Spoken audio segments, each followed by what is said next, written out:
7ই September থেকে পিতৃপক্ষ শুরু হচ্ছে। এই পিতৃপক্ষতে এই তিনটে জিনিস কিনবেন না।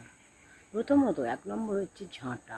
ঝাঁটা হচ্ছে মা লক্ষ্মীর আশীর্বাদ। এই ঝাঁটা কিন্তু কিনবেন না।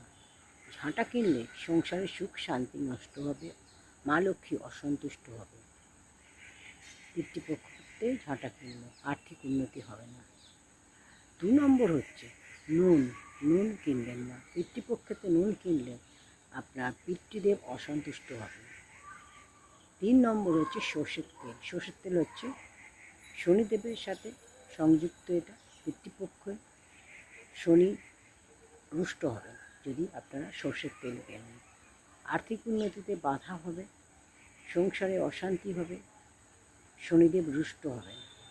তো এই পিতৃপক্ষ চলাকালীন 7ই সেপ্টেম্বর থেকে আপনারা এই তিনটে জিনিস কিনবেন না: ঝাঁটা, সর্ষের তেল আর নুন।